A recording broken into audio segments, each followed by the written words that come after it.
Dr. Greger. Dr. Michael Greger. Dr. Michael Greger. Dr. Michael Greger. We've got Dr. Michael Greger here. Please join me in welcoming Dr. Michael Greger.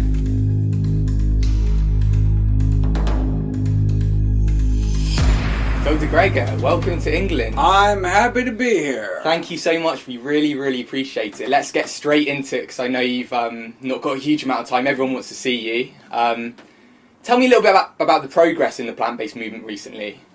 There's been tremendous progress, particularly in the health field. At least that's certainly my perspective. So in the States, there's just been a real surge, a real tipping point in terms of the plant-based nutrition movement. There are now entire conferences. There's an international plant-based nutrition healthcare conference. Hundreds of physicians, other medical professionals get together, talk about how they're using this in their practice. I mean, that didn't exist a few years ago. I mean, it's really exciting. There's new vegan medical clinics opening up where all the folks on staff are using lifestyle medicine approaches, not just to prevent disease, but to stop and reverse it as well. Tell me about the main players involved. You've got Nutrition Facts growing, you've got the Physicians Committee doing a lot of work. Who are the main players and what's been achieved specifically in the last few months and last year? What's been the memorable moment for you?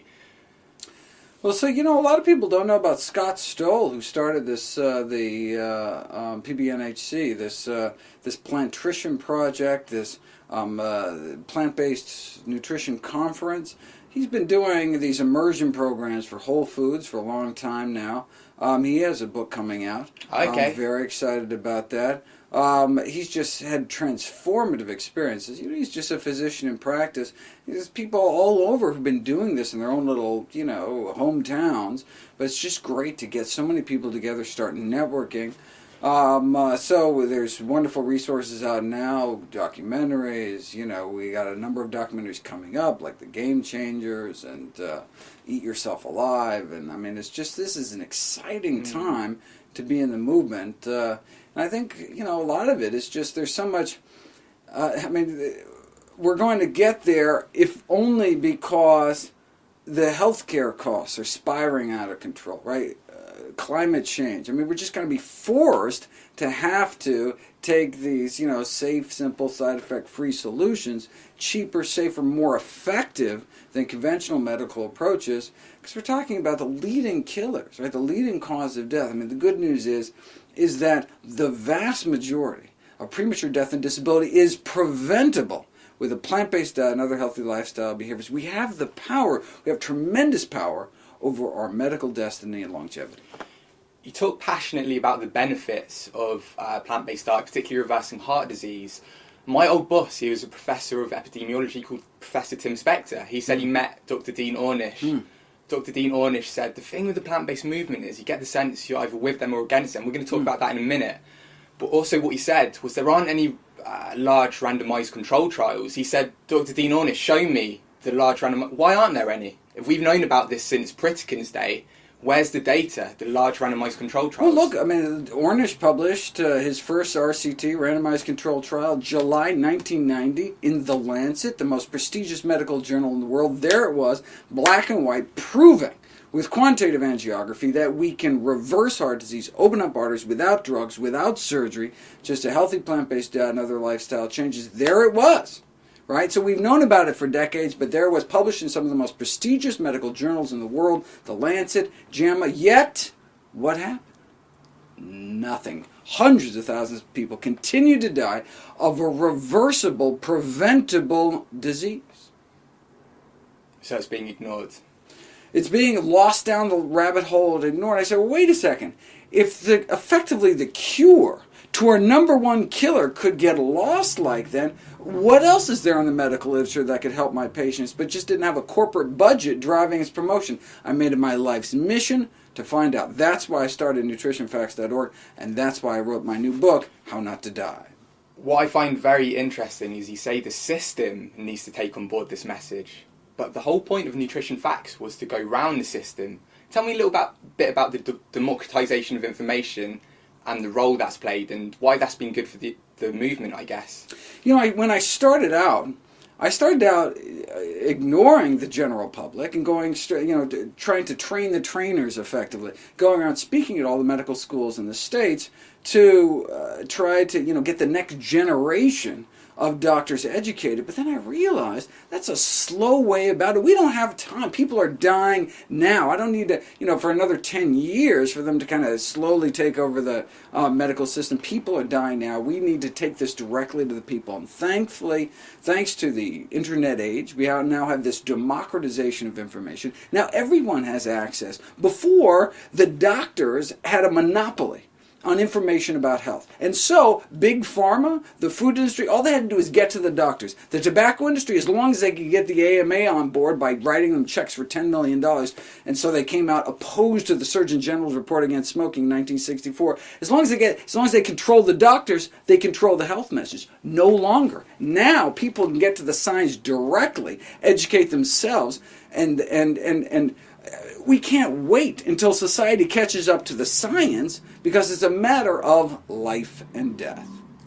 USDA, I've read their mission is to expand markets for agricultural products. But at the same time, they're coming out with the dietary guidelines. Is that one of the challenges you have in the States? The USDA has an inherent conflict of interest. The U.S. Department of Agriculture, look, the same thing happened here in Great Britain, right? There was the Ministry of Food and Forestry, right? And then the mad cow debacle came, and they basically dissolved the department, right? Put food safety in charge of, medical professionals in charge of food safety instead of agricultural professionals.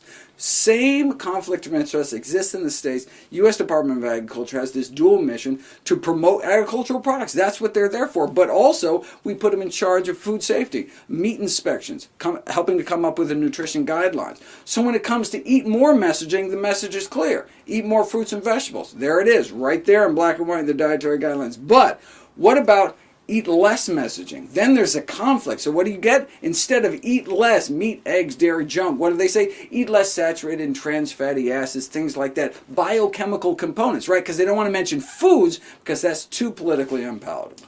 But they'll mention vegetables, they'll mention fruit. Well, they'll mention fruits and vegetables because it's an eat more messaging. Yeah. Everybody's happy. Promote agricultural products and promote health. If they can do it without undermining the profit motive, they'd be happy to make the American public healthier.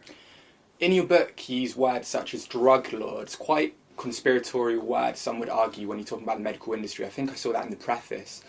Could you just explain a little bit about how corrupt the medical industry is in the US? It's kind of related to what you've talked about already. Well, there's a number of barriers for doctors. So you say, okay, we understand why some of the mainstream medical associations are sucking up to industry because they're being sponsored by big pharma, for example. But why aren't individual doctors speaking out? Well, there's a severe nutrition deficiency in doctors in education. We just weren't taught this in medical school, so we graduate without these powerful tools in our medical toolbox. We just weren't taught how to teach people to take better care of themselves, right? But of course, there's other barriers. There's lack of time, lack of reimbursement. Doctors aren't paid to tell people how to take better care of themselves. And also, there's much of medical education, both during medical school and postgraduate medical education, is paid for by the drug industry. I mean, the number one reason people go to their doctor in North America is what are called blood pressure checks. And they keep going to get their blood pressure checked so they can tweak the blood pressure medications. And so that's a boon not only to big pharma, which sell these chronic disease drugs that people take every single day for the rest of their lives because they're not actually treating the cause of their disease, right? Because they're not actually changing their diet. So they need to be treated every day for the rest of their life. So it's the boon to the big pharma, but also that's where the doctor's getting their next BMW from and sending their kids to college. I mean, it's the bread and butter of the GPs, of the primary care docs, is these blood pressure checks, which wouldn't be necessary if they didn't have high blood pressure. The number one killer risk factor in the world, 9 million people dying of high blood pressure, a disease that need not occur if people ate plant-based diet, something we've known since the 1920s. Do you think people are ready to receive that information? Because you talk very passionately about the science. The science is clearly there, but are people ready to take that on board? there are people ready. Not everybody isn't ready. Look, there are still people who are smoking cigarettes. I mean, who to this day doesn't know that smoking's bad, right? But there's been this tremendous drop in smoking. The peak year was 1964 in the States of smoking per capita, about 4,000 cigarettes a year. But most Americans smoking about half a pack on average a day. That was the peak year. What happened in that year? Surgeon General's report. As soon as the government came on board, now it took 7,000 studies before the first Surgeon General's report came out in 1964. You think after the first 6,000 they could have given people a little heads up or something? No, 7,000, 25 years, 7,000, countless smoker deaths. Finally they came out. They finally acknowledged what we've known for years. Smoking causes cancer, and what happened? Smoking rates have dropped every year since. All right? So now, last year, the World Health Organization comes out, the IARC, the official body which determines what causes cancer, what doesn't cause cancer, came out. Processed meat is a class 1 carcinogen. We know processed meat causes cancer as much as we know that smoking causes cancer, asbestos causes cancer, radiation causes cancer. Yet, people continue to send their kids to school with these lunch meat products, chicken nuggets, these processed meat products. We regulate tobacco. There are warning labels on tobacco. There should be similar regulations to protect people from processed meat. Timescale, what do you think? Smoking, it took, you're saying, 50 years between when the science was known and when the institutions acted upon that. With meat, it's a little bit different, surely, because they've said processed meat is bad, but surely it's going to take a while for them to say all animal products are detrimental to health. Well, look, the government, so the Centers for Disease Control, on their website should be processed meat causes cancer, just like smoking causes cancer. Let's at least get that information out there. So, you're right. Meat is considered a probable human carcinogen, unprocessed meat. Good enough for me. I'd rather stay away from probable human carcinogens as well. But look, let's start with a low-hanging fruit. We know bacon, hot dogs, sausage, lunch meat, turkey slices, chicken nuggets. These foods cause cancer. We're certain of it. We have scientific certainty, consensus among the scientists, the expert committee that came together to determine this. Let's get that out of our diet. In the very least, now that the science is solid, how many years, how many people's lives are we going to have to lose before we finally come on board? Look, it's your body, your choice. You want to smoke cigarettes? Go for it, right? You should just be aware of the predictable consequences of your actions. It's up to each of us to make our own decisions as to what to eat and how to live, but we should make these choices consciously, educating ourselves about the predictable consequences of our actions. You talked earlier about the barriers. I want to talk about low-carb diets. I know you've written a book on low-carb diets. I know you've talked about them before. I don't really want to get into the science. You've done that. But I want to know whether you think these physicians recommending meat-based low-carb diets, do you think they're actively putting this misinformation out, or are they just misinformed themselves? Is it a lack of integrity? Yeah, so that's a good question, right? So, at a certain point, it doesn't really matter, right? Whether they're doing it just to sell books, or they're doing it because they've deluded themselves into thinking that this is true, and they haven't really looked at the science. Either way, what they're doing is they're harming people, right? And so, yes, people love hearing good news about the bad habits. So, that's how you sell magazines. Butter is back, something like that. But you're selling the public short. The public deserves and needs to know that there is a consensus among the nutrition scientific community going back decades about the foundations of healthy eating and healthy living, and that is more whole plant foods like more fruits and vegetables, and minimize their intake of animal foods and processed junk. Have you had any backlash or hate from anybody about what you promote? Like, for example, from the low-carb doctors? I'm sure. You're sure? Stories? So, for example, the Atkins Corporation, when I came out with my book against low-carb diets, sued me for libel. I was making libelous statements against Atkins, saying his diet was bad. Of course, he dropped dead before they were able to carry out their lawsuit, and they went bankrupt 4 months after the book came out, so they weren't able to. But I published the attorney letter online with a point-by-point rebuttal. So I encourage the meat and junk food industry to sue me. I could use the extra traffic. Are you worried though? Because you do realise you're messing with an industry that's bigger than oil. There's been wars over oil. How much resistance can we expect from the meat and dairy industries in the future?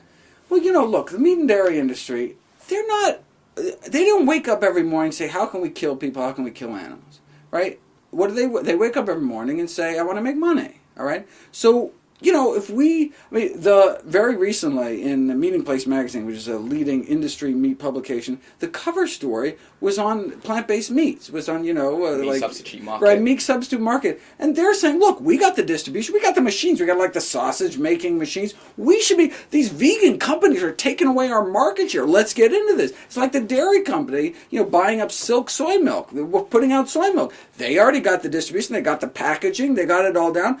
They don't care. In fact, it's probably easier to make soy milk. You don't have to deal with the manure. You don't have to deal with all that. I mean, it's just inefficient, right? From a purely capitalist standpoint, to make an egg going through the chicken and all the feed and all the hassle and work, why you could make egg-free mayonnaise, and there we go. I mean, it's like it's cheaper, it's safer. So these industries are jumping on board. So they just want to make money. And we show them a different way to make money. They'll make money in a different way, right? Coca-Cola executives don't wake up and say, how can we make little kids fat? They say, how can we make money? Well, let's take the cheapest possible ingredients, like sugar, because the taxpayers subsidize the sugar industry, charge a couple bucks for it. They make a lot of money. Junk makes a lot of money. Broccoli doesn't make a lot of money. But if people buy broccoli, people stop buying this junk, we can shift the industry over. Vegan junk, you mentioned a lot of corporations are doing well, starting to affect the economy. You've got Follow Your Heart making vegan eggs. You've got, I can't remember the other a lot of companies, that's what I'm trying to say. Do you support those companies, and do you think the mock meats they're making are healthy? Well, they're healthier.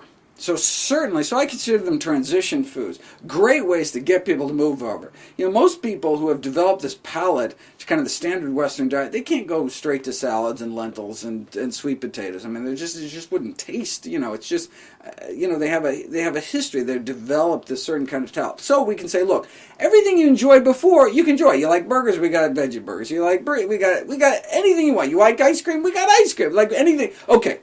That's great. That's a way to slowly shift the market, shift people over. But I just don't want people to stop there. I want people to continue to improve their diet. So sure, cholesterol-free, less saturated fat, etc. But even better, the more whole plant foods we can get into our diet, pack in, the healthier we'll be long term. What I wanted to get into was I wanted to know your thoughts on the vegan community. How do you feel we are representing ourselves at the moment? Do you think we should focus on health? Or, because what I'm trying to say is the mainstream think we're really wacky and that kind of thing. Do you think we should have like a health focus primarily, or should people talk about the ethical issues, or both, I guess? As a speaker, the number one rule of professional speaking is know thine audience. Right? Right. It's like, who are you talking to? Yeah. You're talking about young people, find out what they're passionate about. Yeah. Right? If they're passionate about one thing, you talk about the implications. I talk mostly to professional medical audiences, and they care about the medicine, so I talk about health. But for people that don't care about health, I don't bring up health. You got to know who you're talking to. You're talking to women, you talk about breast cancer. You're talking to men, you talk about prostate cancer and erectile dysfunction. You talk to young people, I talk about acne. I talk about athletic performance. I talk about things people care about. I'm not going to talk about, acne to the 80-year-old who's got crushing chest pain. But, it's just... And so, I think it should depend on, who we're trying to reach. Frankly, the health argument, we have such this overwhelming balance of evidence and support, then it's like, who doesn't want to be healthy? It's like, that reaches everybody. Doesn't reach everybody, though. I don't think it does. Some people care about animals, some people don't. Yeah. Who doesn't want to live a long, healthy life? Who doesn't want to live a long, healthy life? I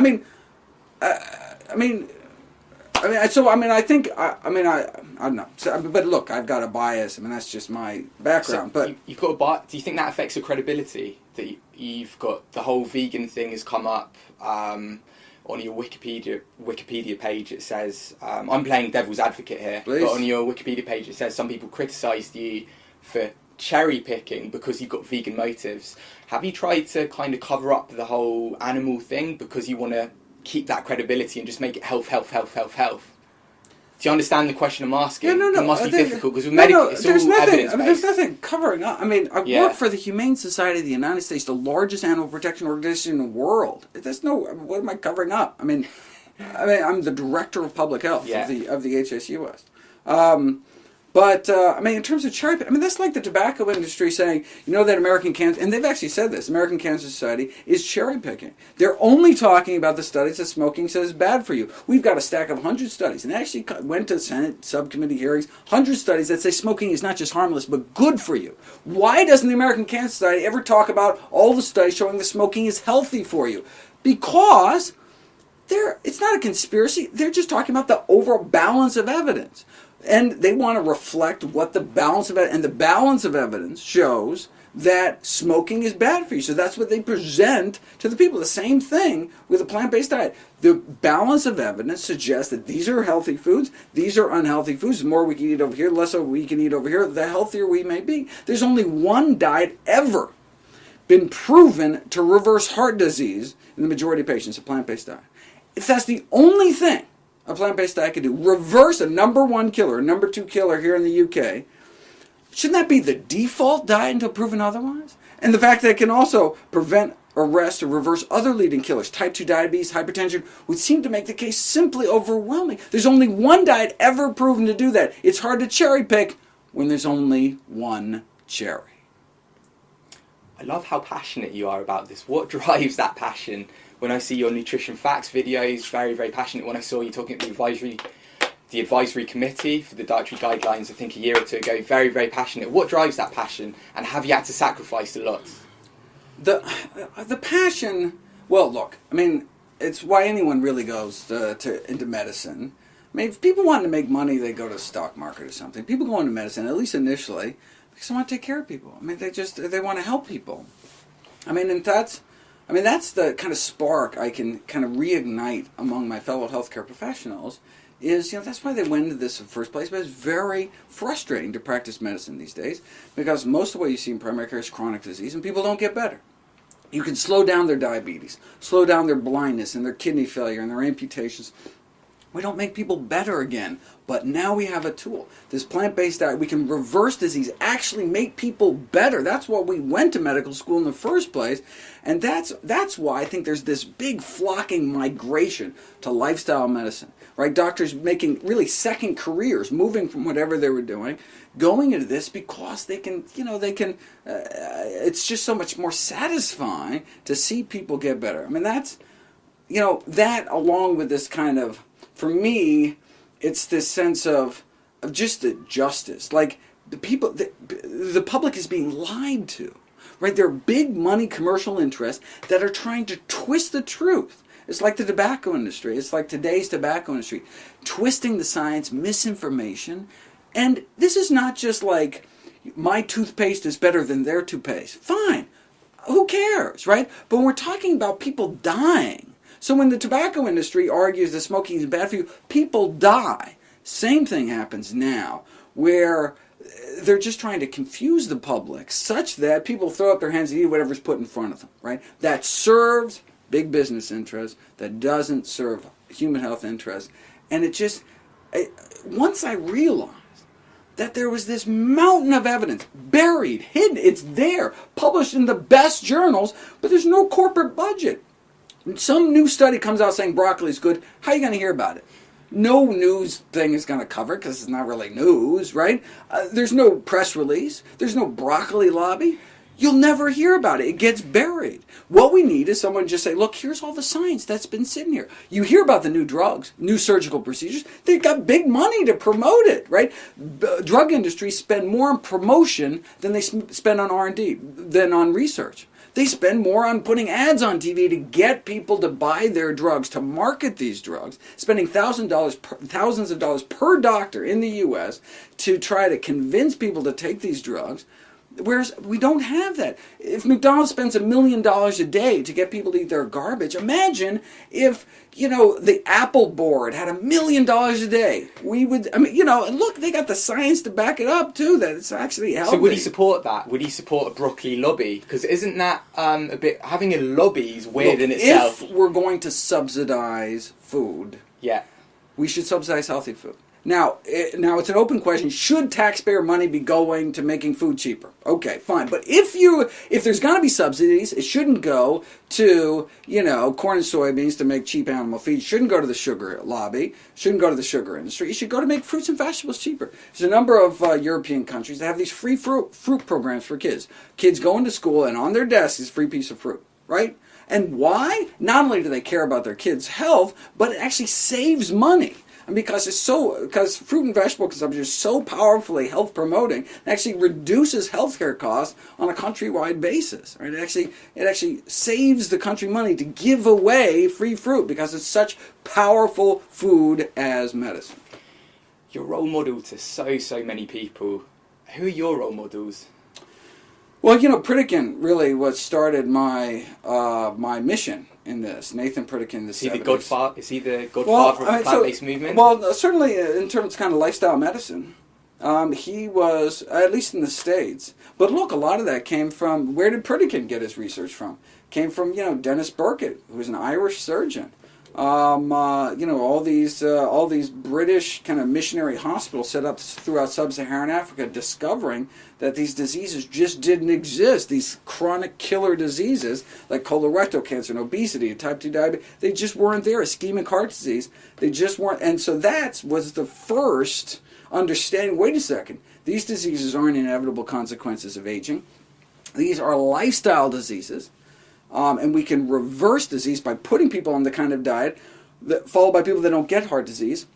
What happens? Do we just stop the disease? No, we reverse the disease, suggesting your body wanted to be healthy all along if we just gave their body the choice.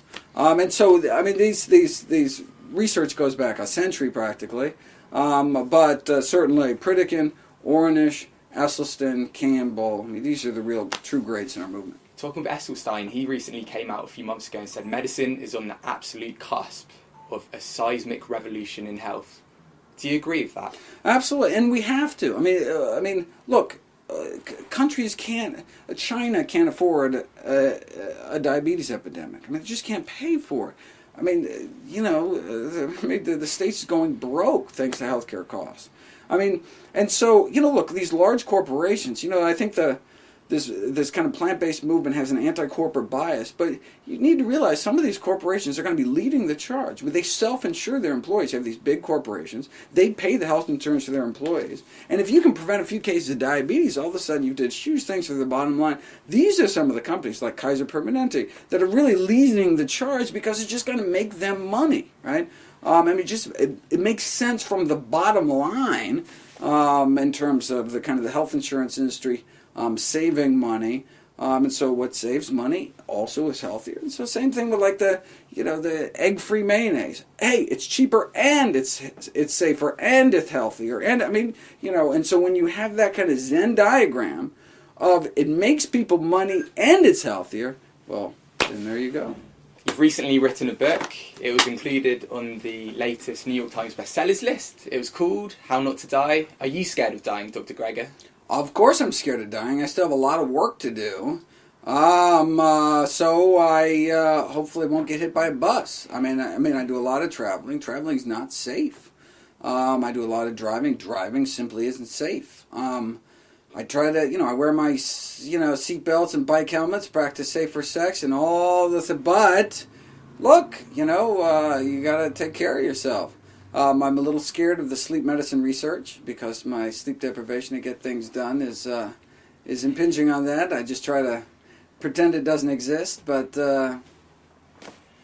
Thank you for the interview. We really appreciate your sort of tenacity and propensity to work so hard to get this message, to amplify this message out to so many people. So it's really, really appreciated. Lives are in the balance. Thank you so much. Keep up the good work yourself. Today is a really exciting day. I'm about to meet the legendary Dr. Michael Greger. For those who don't know, he is founder of Nutrition Facts and author of the New York Times best-selling book, How Not to Die. Now, not only am I about to meet the man, he is actually coming to my home to do an interview for YouTube. The level of excitement on a scale of 1 to 10, 10 being crazy, super duper excited, I'm at about 57 and rising. I can't wait to meet the man.